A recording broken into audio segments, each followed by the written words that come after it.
The moment Brian Stahl's hand slammed down on the marble reception desk, every conversation in the lobby died. "You're fired, Thelma. Escort her out before I have security. Throw her out like the trash she is."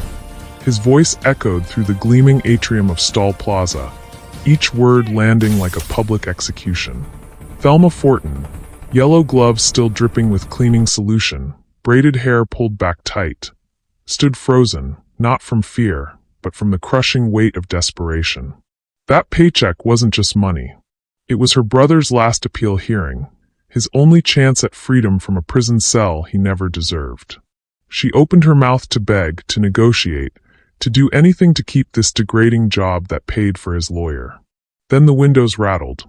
The deafening roar of helicopter rotors shattered the tension, drowning out Stahl's smug satisfaction. Through the floor-to-ceiling glass, a Navy Seahawk descended like a predator, its shadow swallowing the plaza. Security guards backed away. Executives pulled out phones. Brian Stahl's tattooed neck flushed crimson as the helicopter touched down on the marble courtyard. The side door burst open, and a silver-haired Admiral in dress white stepped out, his eyes scanning the crowd with laser precision. He ignored Stahl entirely. His voice cut through the chaos like a blade. "Commander Fortin, we have a deep blue emergency. We need you on that bird now." Every eye turned to the janitor with the mop. Thelma's shoulders straightened. Her jaw set. The yellow gloves hit the floor. And in that moment, the invisible woman became the only person in the room who mattered. "Before we continue, please tell us where in the world you're watching from. We love seeing how far our stories travel, and it reminds us that hope and second chances are universal languages." Thelma's alarm clock screamed at 4:47 a.m., 13 minutes before it was supposed to. She didn't bother fixing it anymore. Sleep was a luxury she couldn't afford, not when her shift at Stahl Plaza started at 6 and the bus from her studio apartment in Flatbush took an hour and 12 minutes if she was lucky. She pulled on the same blue work uniform she'd hand-washed in the sink the night before, the fabric still damp against her skin. The mirror showed a woman who'd aged a decade in 2 years. Dark circles carved beneath brown eyes that once scanned hostile coastlines through night vision goggles, now reduced to checking if her name tag was straight. The yellow gloves went into her bag last, next to the worn envelope she couldn't bring herself to open yet. Marcus's letters always arrived on Thursdays. This one had come yesterday, prison postmark stark against the cheap paper. Her baby brother, 26 years old, writing about losing another appeal while she scrubbed toilets for $18 an hour. The lawyer needed another $8,000 for the next filing. $8,000 that might as well have been $8 million. She knew what people saw when they looked at her now. Just another black woman pushing a mop bucket, invisible except when she was in the way. They didn't see the scars hidden beneath her sleeves. The ones from shrapnel in Kandahar, from a night dive gone wrong off the coast of Somalia, from the training that nearly killed her 3 times before she earned her trident. Commander Thelma Fortin, call sign Deep Blue, the first Haitian-American woman to complete SEAL qualification training. The woman who could hold her breath for 4 minutes and 40 seconds, who defused underwater explosives while enemy combatants fired from the surface, who'd received 2 Bronze Stars and a Navy Cross before her 30th birthday. That woman died the day Captain Lawrence Hayden filed the dishonorable discharge papers. No trial. No investigation. Just his signature on a document that branded her a coward, a liar, someone who'd abandoned her team during a critical operation. The truth, that Hayden had ordered them into an uncleared minefield to impress a visiting senator, that she'd refused and saved 6 lives, didn't matter. His uncle was an admiral. She was expendable. So she learned to fold herself smaller. Learned to keep her eyes down when men like Brian Stahl barked orders. Learned that tactical efficiency was a liability when cleaning a spill meant you moved too fast, too precisely, like you were clearing a room instead of mopping a floor. She'd slipped once, instinctively dropping into a combat crouch when a champagne bottle exploded at a corporate party. The VP of marketing had laughed, called her twitchy. She never made that mistake again. The yellow gloves were her armor now. Thicker than her old Kevlar, They hid the calluses from weapons training, the rope burns from fast roping out of helicopters, the steady hands that once assembled detonators in pitch-black water. Every morning she pulled them on and became nobody. It was safer that way. Nobody looked too closely at nobody. Nobody asked questions. And nobody could hurt Marcus if she stayed invisible, kept her head down, and earned enough money to prove her brother's innocence the only way the system understood. With cash. The second letter in her bag, the one from Marcus's public defender, said they had 4 weeks before the final appeal window closed forever. 4 weeks to find $8,000. 4 weeks before her brother became another statistic, another innocent black man swallowed by a system that didn't care about the truth. Thelma pulled on her yellow gloves and headed for the bus stop. She had floors to clean. Brian Stahl's father once told him that power wasn't about money. It was about making people understand they were nothing without your permission to exist. Vincent Stahl had run half of Brooklyn's construction rackets before a federal indictment sent him to Rikers for 15 years. Brian learned the lesson well. Even if he wore Armani instead of gold chains and laundered money through real estate instead of garbage collection routes. Stahl Plaza was his masterpiece. 42 stories of imported marble, floor-to-ceiling windows, and the kind of gleaming excess that made Fortune 500 companies desperate to lease space at triple the market rate. Every surface reflected light like a mirror. Every corner was calculated, designed to make visitors feel small and Brian feel infinite. He built it with money that came from everywhere and nowhere. Offshore accounts tied to shell companies, construction loans from banks that didn't ask questions, investors who understood that in Brian's world, you either played by his rules or you disappeared. The tattoos crawling up his neck were a calculated choice, a middle finger to the old guard who thought men like him should be ashamed of where they came from. Brian was proud. Proud of the fear his name carried in certain circles, proud of the way politicians returned his calls, proud that he'd turned his father's street-level operation into a billion-dollar empire that the FBI couldn't touch. Not legally, anyway. But pride required perfection. And perfection required control. That's why the coffee spill on his lobby floor at 7:15 a.m. felt like a personal insult. Some hedge fund idiot had knocked over his latte, and the brown liquid was spreading across the white marble like a stain on Brian's reputation. He'd been about to call maintenance when the janitor appeared, that quiet black woman with the braids who moved too efficiently, too quickly, like she was trying to disappear into the walls. Thelma. He'd had to check her name tag twice because he'd never bothered to learn it before. She'd cleaned the spill in under 90 seconds, her movements precise and methodical, almost military. Something about the way she worked bothered him. She didn't act like the other cleaning staff who shuffled around with their heads down, properly intimidated. She moved like someone used to being in control, just playing a role. It was the posture, maybe. The way her eyes scanned the room even while she mopped, like she was assessing threats instead of dirt. Brian didn't like people who didn't fit into his carefully constructed world. And he definitely didn't like feeling like someone was hiding something from him in his own building. When his head of security mentioned that Thelma had rejected 3 separate advances from male employees without filing complaints, unusual for someone who needed the job, Brian's paranoia shifted into certainty. She was too calm, too self-contained, too comfortable existing in a space designed to make people like her feel unwelcome. Women who cleaned floors for minimum wage didn't carry themselves like they were above it all. Maybe she was corporate espionage. Maybe a journalist trying to dig into his finances. Maybe just someone who thought she was better than the job he was generous enough to give her. It didn't matter. The principle was the same. By 8:30 a.m., Brian had made his decision. He waited until the lobby was full, executives grabbing their morning coffee, assistants rushing to meetings, everyone who mattered in his world, before he called her over. The audience was important. People needed to see what happened when you forgot your place in Brian Stahl's kingdom. "You're a stain on this marble, Thelma," he said, loud enough for everyone to hear. His cufflinks caught the light as he adjusted them, a gesture of dismissal he'd perfected over the years. Escort her out before I have security, throw her out like the trash she is. The satisfaction was immediate. This was his building, his rules, his world. And in his world, perfection meant removing anything that didn't belong, even if it was just a janitor who made him uncomfortable. Admiral Jonathan Vance had exactly 17 minutes to convince a woman he'd helped destroy that her country needed her again.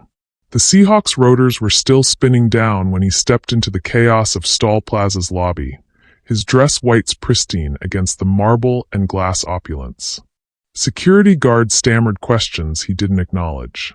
Executives pulled out phones to record what would become the most viral moment of their mediocre lives.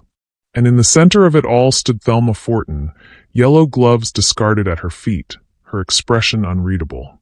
"Commander Fortin," Vance said, his voice cutting through the noise. "Not a request. A statement of fact. We need to talk. Now." She didn't move. "I'm not a commander anymore, sir. You made sure of that." "I know." The admission cost him, but there wasn't time for pride. "And I'm here to tell you that I was wrong." That got her attention.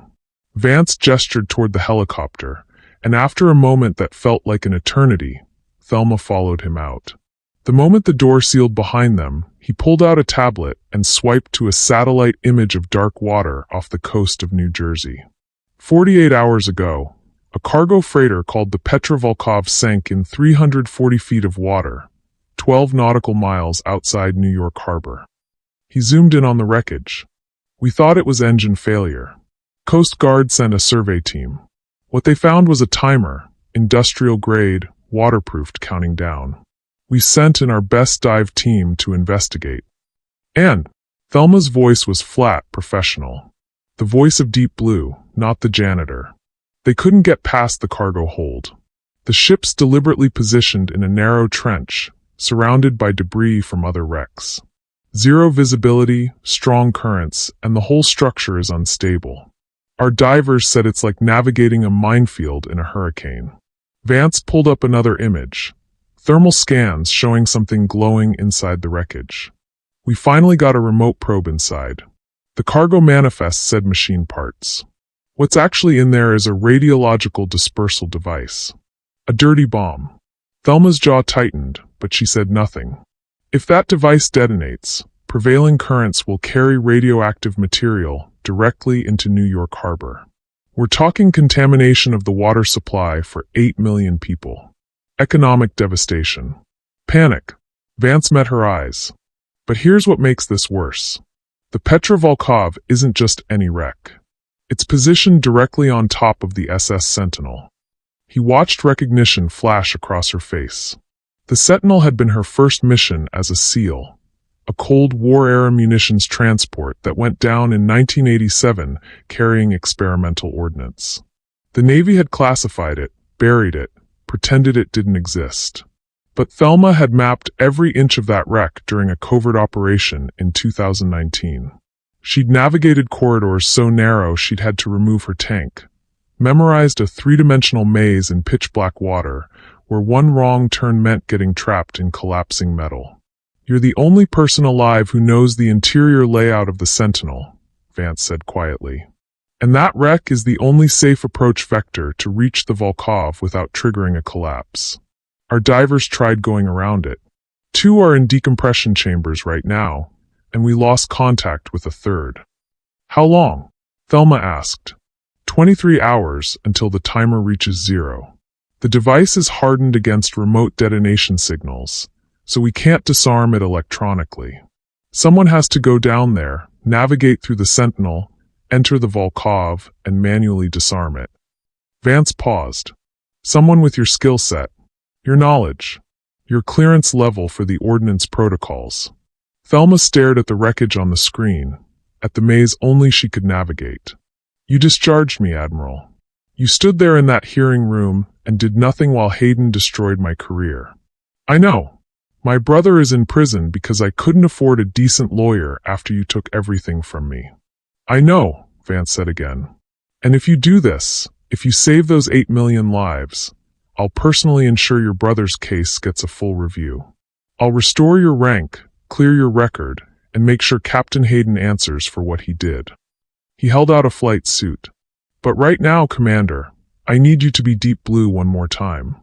Thelma took the suit. 23 hours? 23 hours. She was already moving toward the helicopter. Then we're wasting time. The Seahawk lifted off from Stahl Plaza with enough force to rattle the windows, leaving Brian Stahl's carefully constructed world growing smaller below.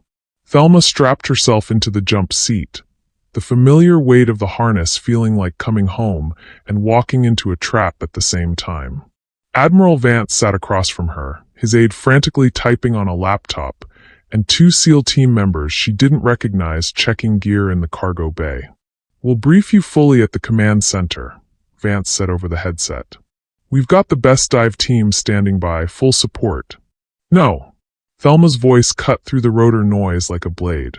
Vance blinked. "Excuse me?" "I said no, Admiral." She leaned forward, her eyes locked on his. "You don't get to show up with a crisis and expect me to fall in line because you dangled my brother's case in front of me like bait. If you want deep blue, we negotiate. Right here. Right now." The Admiral's jaw tightened. "Commander, we have 23 hours. 22 hours and 43 minutes now," Thelma interrupted. "And every minute you waste trying to strong-arm me is a minute that bomb gets closer to detonating. So let's stop pretending this is about duty and patriotism and start being honest. You need me because nobody else can do this. Which means I have leverage. So here's what's going to happen." She held up one finger. "First, you're going to put in writing, not verbal promises, actual documented orders, that my brother Marcus Fortin gets a full investigation into his conviction. Not a case review. An investigation. With access to evidence that was suppressed at trial, including phone records and surveillance footage from the night of the alleged crime. And you're going to assign it to someone outside the Brooklyn DA's office, because those bastards are the ones who railroaded him in the first place." Vance started to speak, but Thelma held up a second finger. "Second, my dishonorable discharge gets expunged completely. Not changed to honorable. Expunged. Like it never happened. And Captain Lawrence Hayden gets a formal inquiry into his conduct during Operation Tidebreak, including his decision to ignore intelligence reports and send my team into an active minefield to impress Senator Whitmore." "Thelma, I'm not finished." Third finger. "My back pay for the 2 years since my discharge gets released immediately. All of it, including hazard compensation and the bonus I was owed for re-enlisting.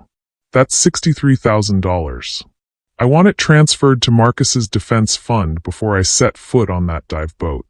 The aide looked up from his laptop, eyes wide.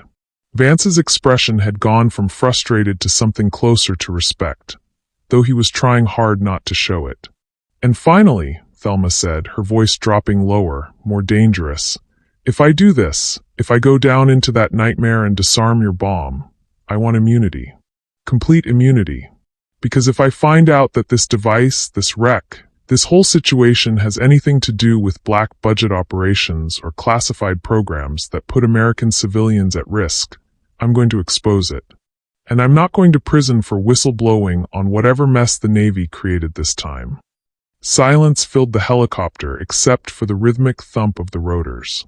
One of the SEALs in the back had stopped checking his gear and was staring at her like she'd grown a second head.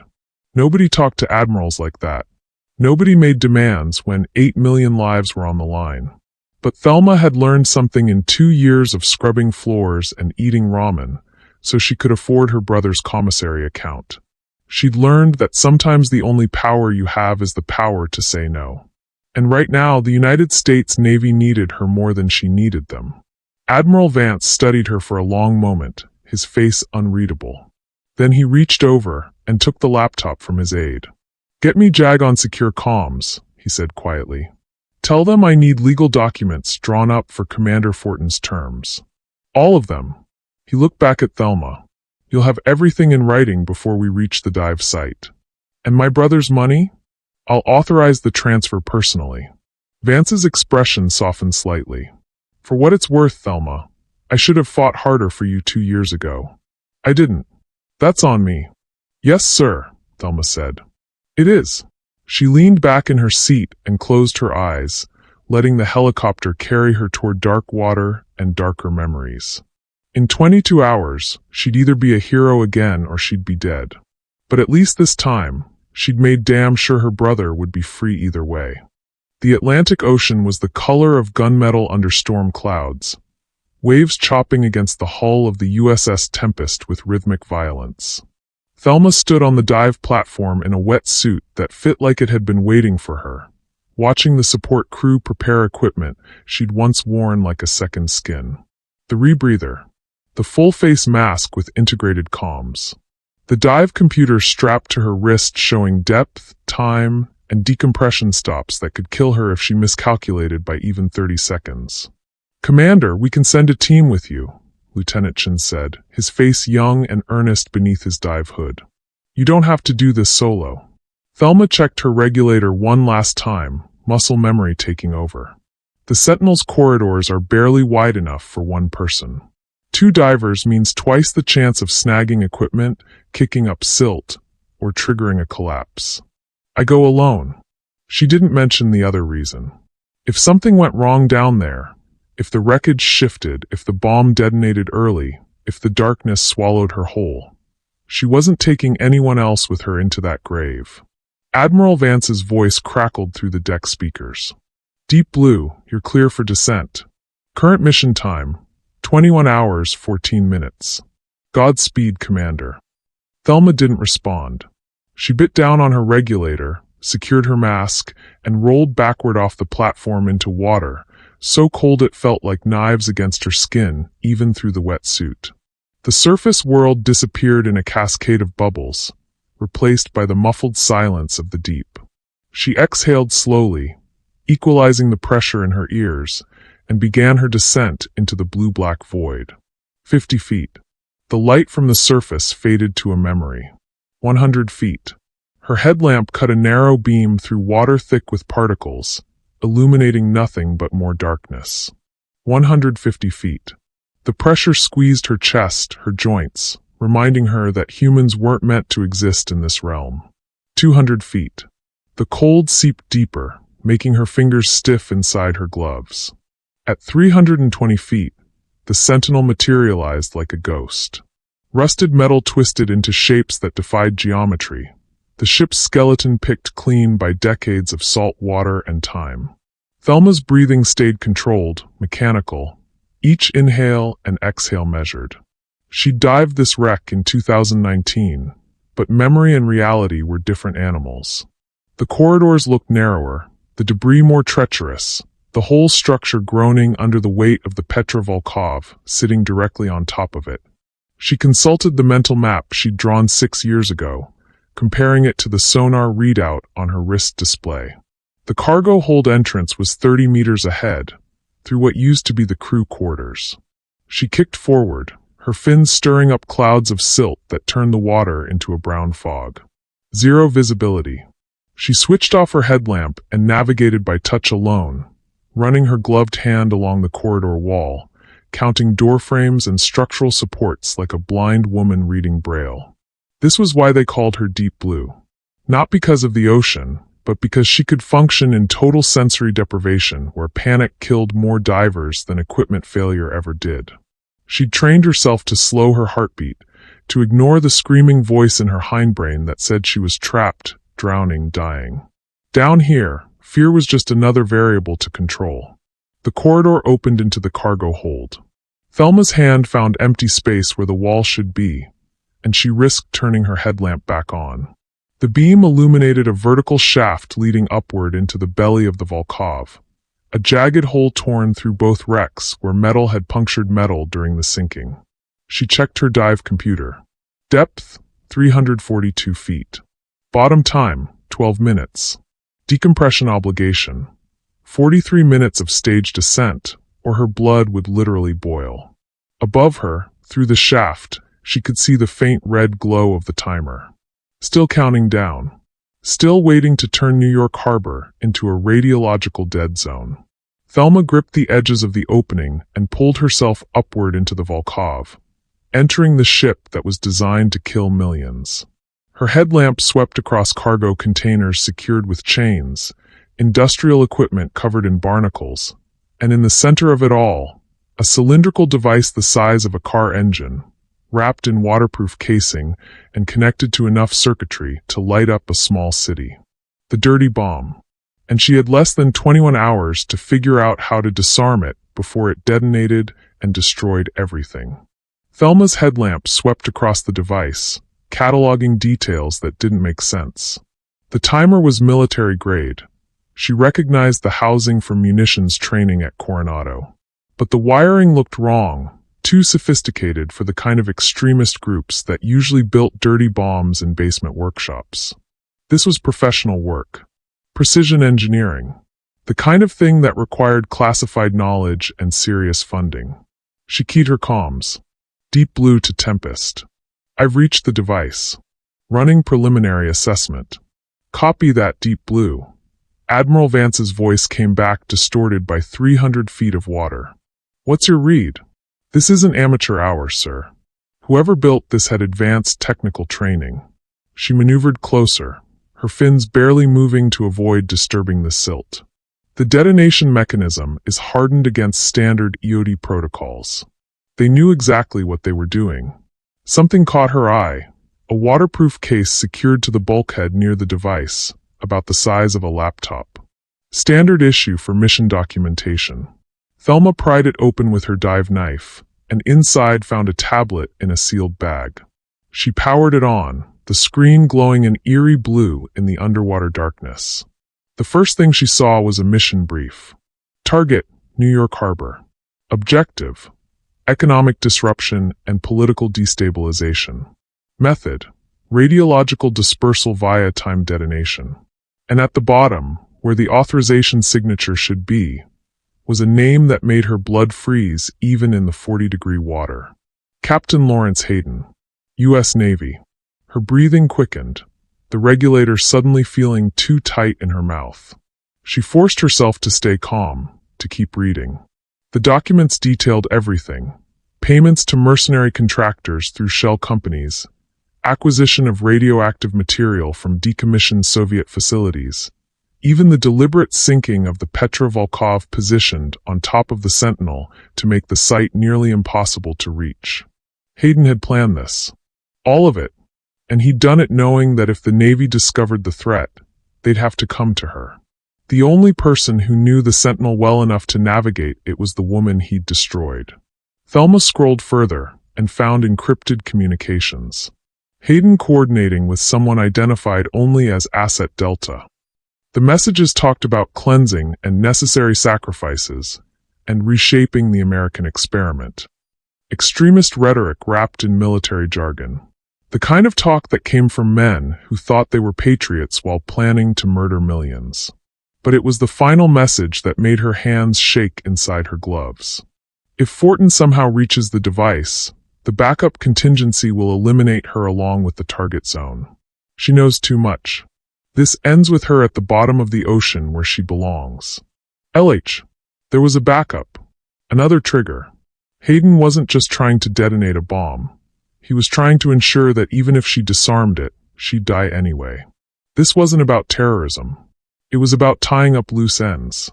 She was the one person who could testify about Operation Tidebreak, about the senator's son that Hayden had gotten killed, about the cover-up that had launched his promotion to full captain. Deep Blue report. Vance's voice crackled through the comms. You've been silent for 3 minutes. Thelma stared at the screen, at the name of the man who'd taken everything from her, and was now trying to finish what he'd started. Part of her wanted to surface immediately, to bring this evidence to Vance, and let the Navy handle their own rot. But the timer on the device was still counting down. 19 hours, 42 minutes. If she left now to report Hayden's involvement, there wouldn't be time to send another team. The bomb would detonate. 8 million people would suffer because she chose revenge over duty. I'm here, Admiral, she said finally, her voice steady despite the rage building in her chest. The device is more complex than we thought. I'm going to need time to map the triggering mechanism. How much time? Thelma pulled out her dive knife and began carefully scraping away the waterproof sealant around the device's access panel. However much I can get, sir. She didn't mention the tablet. Didn't mention Hayden's name. Not yet. Because right now, the only thing that mattered was staying alive long enough to disarm this bomb, and then dragging her old commanding officer into the light, where everyone could see what kind of monster wore a Navy uniform. The device's panel came free, revealing a maze of wires in 6 different colors, each one connected to triggers she'd have to identify and neutralize without setting off the backup contingency that Hayden had built specifically to kill her. Thelma checked her air supply, 40 minutes remaining at this depth, and got to work. Behind her mask, in the cold darkness of the deep, she smiled without humor. Hayden had made one critical mistake. He'd assumed she'd panic when she discovered his involvement. He'd assumed fear would make her sloppy. But Deep Blue didn't panic. Deep Blue adapted. And now Deep Blue knew exactly who her real enemy was. Thelma's fingers worked through the wiring with surgical precision, her dive knife carefully separating each connection point, while her other hand photographed everything with the waterproof camera strapped to her wrist. The device was a masterpiece of malicious engineering. 3 separate trigger mechanisms, each one capable of detonating independently if tampered with incorrectly. Hayden had built redundancy into his murder weapon the same way he'd built redundancy into his career. Always have a backup plan, always cover your tracks. But he'd also gotten arrogant. The tablet she'd found wasn't just mission documentation. It was a complete operational archive. Financial records, communication logs, personnel files. Everything a paranoid man keeps when he wants insurance against his co-conspirators turning on him. Hayden had documented his own crime in meticulous detail, probably planning to use it as leverage if anyone tried to implicate him.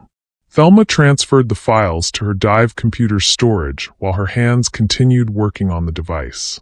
She'd learned to multitask in situations where single tasking meant death. The financial records were particularly interesting. Wire transfers moving through a labyrinth of shell corporations and offshore banks. She recognized the pattern from her intelligence training. Money laundering, but sophisticated. The kind that required someone with deep pockets and legitimate business infrastructure. One name kept appearing in the transfer chains. Not as the source, but as the washing machine. Stahl Development Corporation. Account numbers linked to banks in the Cayman Islands, Cyprus, and Panama. Hundreds of thousands of dollars flowing through Brian Stahl's companies, getting cleaned, then redirected to accounts that paid for everything from the Petrovolkov's purchase to the radioactive material to the mercenaries who'd rigged this floating nightmare. Thelma stopped working on the device for a moment, her mind connecting dots that made her stomach turn.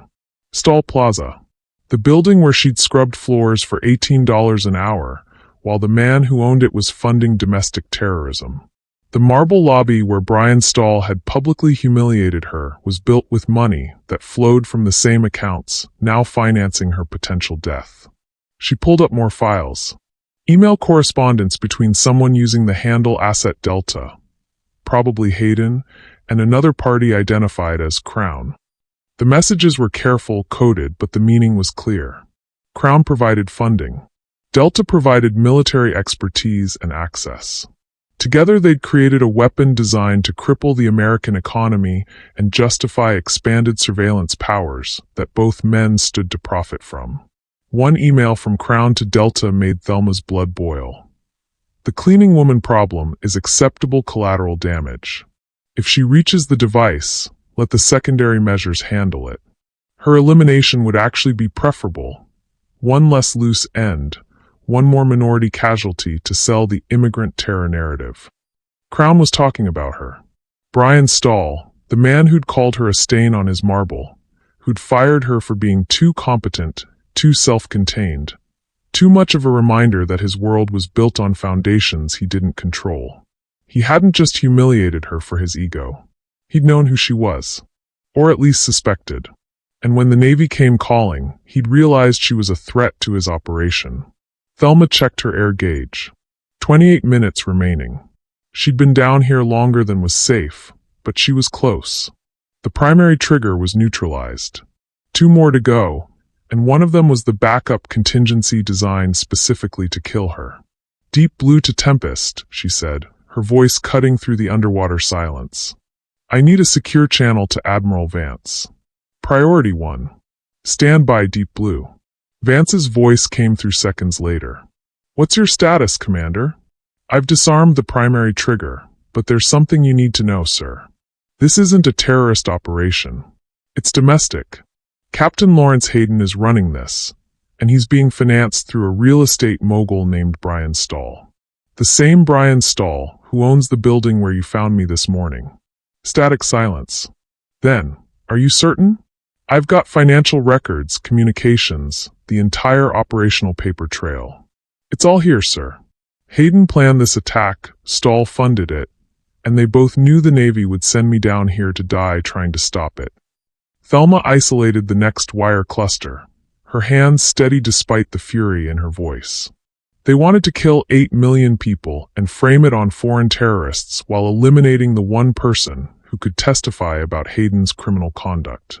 This whole thing is a cover-up that got out of control. She could hear voices arguing in the background on Vance's end. Then he came back on, his voice tight with barely controlled rage. Can you disarm the remaining triggers? Yes, sir. But I need you to do something for me first. Name it. Send federal agents to Stahl Plaza right now. Freeze his accounts, seize his records, and put that tattooed son of a bitch in handcuffs before he realizes we know. Because the second I surface with this evidence, Hayden and Stahl are both going to run. And if they run, we'll never prove what they've done. Done, Vance said. FBI's already mobilizing. How much longer do you need down there? Thelma looked at the remaining triggers, at the maze of wires that stood between her and survival. 15 minutes. Maybe 20. You've got 17 minutes of air. Then I'd better work fast, sir. She severed the connection and returned to the device, her knife hand moving with the precision of a surgeon and the speed of someone who knew that every second counted. Above her, 300 feet of dark water separated her from the surface. Behind her, a lifetime of betrayal and humiliation demanded justice.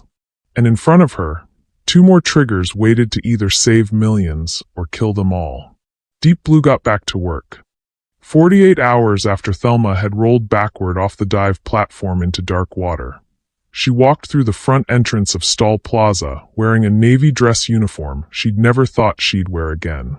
The commander insignia gleamed on her shoulders. The Navy cross hung at her throat alongside 2 bronze stars. And flanking her on both sides were 6 federal marshals in tactical gear, their presence turning heads throughout the marble lobby. The building was hosting its annual gala. Manhattan's elite gathered to celebrate Brian Stahl's latest real estate triumph, a waterfront development that would never be built now that his assets were frozen and his accounts seized.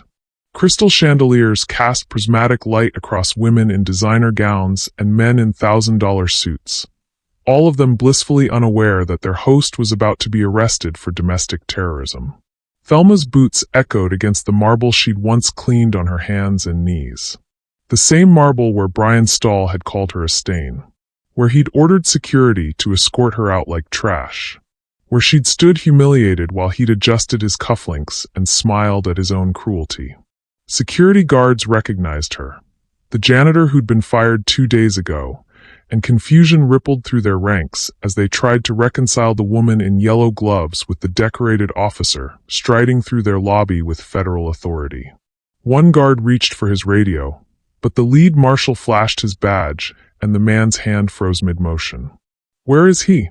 Thelma asked, her voice carrying across the lobby noise. The guard pointed toward the grand ballroom on the 2nd floor. "Mr. Stahl is giving his keynote address, ma'am. But you can't. Watch me." She took the stairs instead of the elevator, wanting to feel every step of this climb. The marshals followed in formation, their radios crackling with coordinates and tactical positions. FBI agents were already positioned at every exit. Helicopter surveillance had tracked Stahl's movements for the past 48 hours, ensuring he didn't run. And in a federal holding facility in Virginia, Captain Lawrence Hayden was discovering that his military rank meant nothing when facing charges of treason, conspiracy to commit mass murder, an attempted assassination of a Navy officer. The ballroom doors opened on a scene of obscene wealth.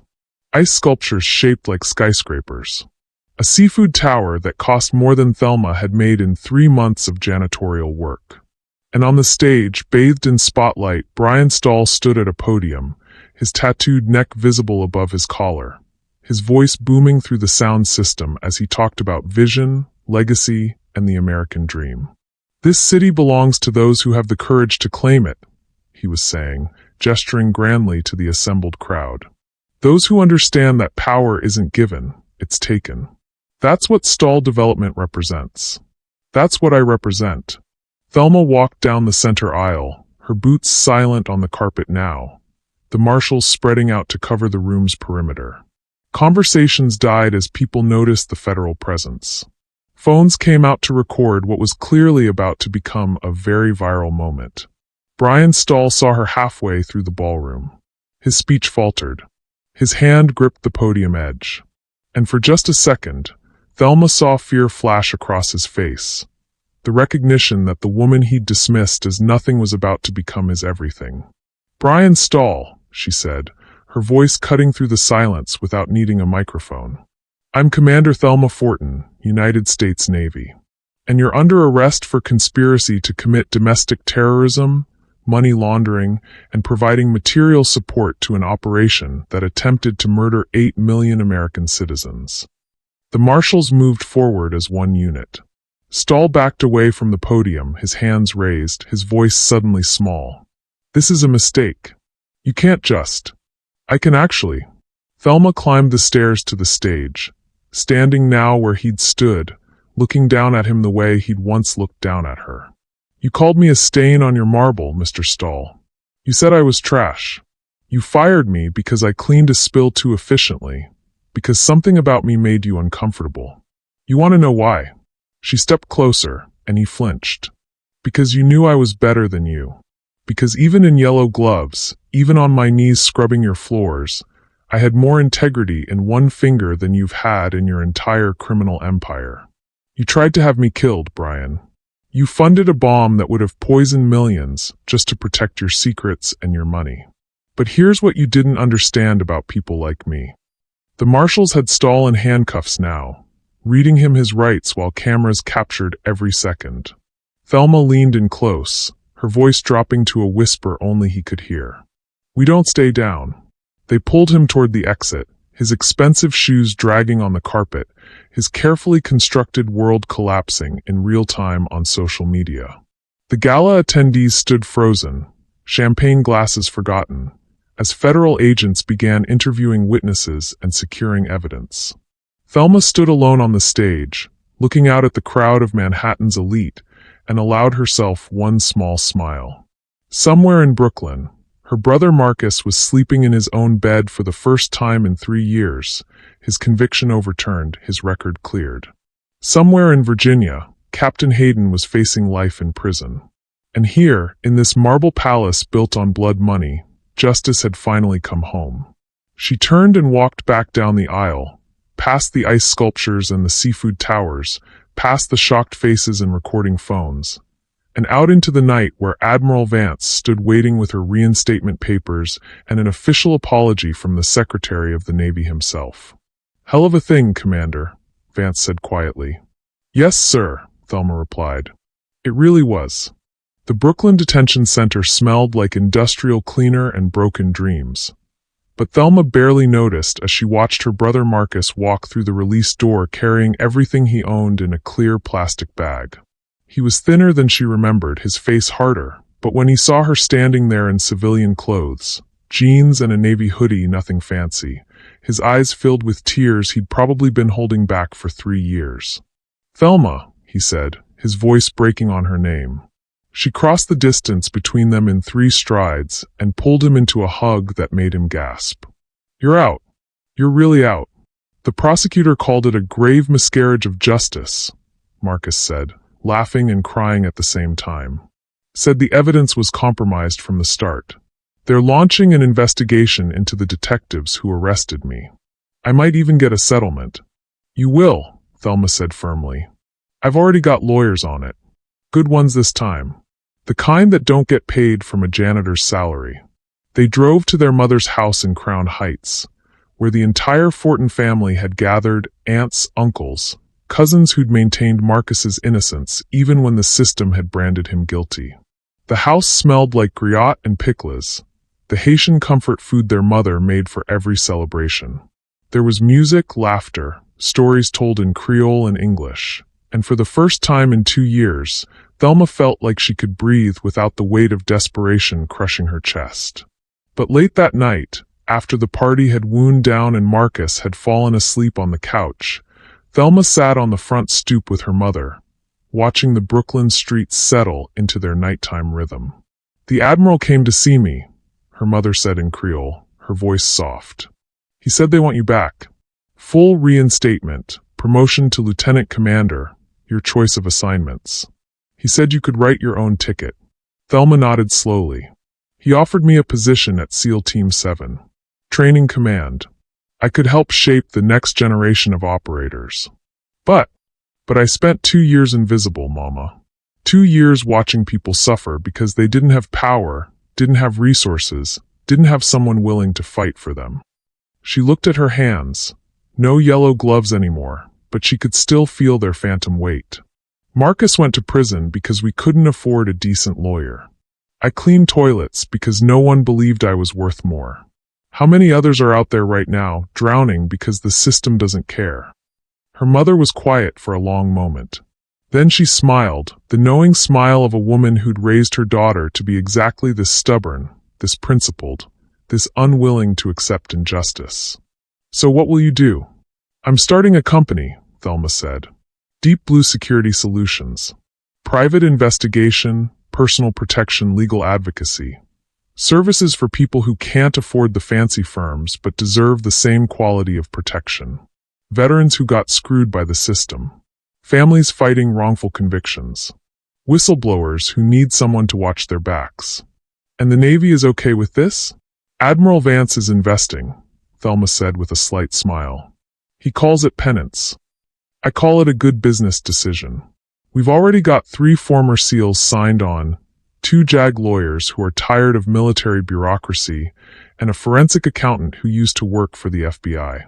We're small, but we're effective." Her mother squeezed her hand. "Your father would be proud. He always said the real fight isn't on the battlefield. It's in the places where no one's looking." Thelma thought about her father, the Coast Guard veteran who died when she was 19, who'd taught her that service meant protecting those who couldn't protect themselves.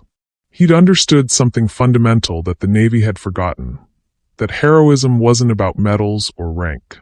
It was about showing up for people when everyone else looked away. 3 months later, Deep Blue Security Solutions opened its office in a renovated warehouse in Red Hook. The space was modest, exposed brick, secondhand furniture, a conference room that doubled as a training area. But the sign on the door was clear. No case too small. No client too vulnerable. Everyone deserves justice. Their first client was a single mother whose son had been shot by police under suspicious circumstances. Their second was a veteran fighting to get his benefits restored after a fraudulent discharge. Their third was a woman who'd been trafficked and needed protection while testifying against her captors. Thelma stood in her office, looking at the Brooklyn Bridge through the window, thinking about how far she'd come from the woman in yellow gloves scrubbing marble floors. She still knew how to dive into dark water, still knew how to disarm explosives, still knew how to navigate impossible situations where one wrong move meant death. But now she was using those skills for people who needed them most. People like Marcus. People like the version of herself who'd stood in that lobby and taken Brian Stahl's abuse because she had no other choice. Her phone buzzed. A new intake form. Another person drowning, reaching out for help. Commander Thelma Fortin, call sign Deep Blue, decorated war hero, woman who'd saved 8 million lives, smiled and got to work. Some people stayed invisible because they had no choice. Others stayed invisible because that's where they could do the most good. Thelma had learned to be both. And she wasn't finished yet. Not by a long shot. So here's the real question. Did you subscribe yet? Thousands of people will listen to this story and won't subscribe. Please don't be that person. Kindly support what I do here by subscribing. And then drop in the comment section if you would like part 2.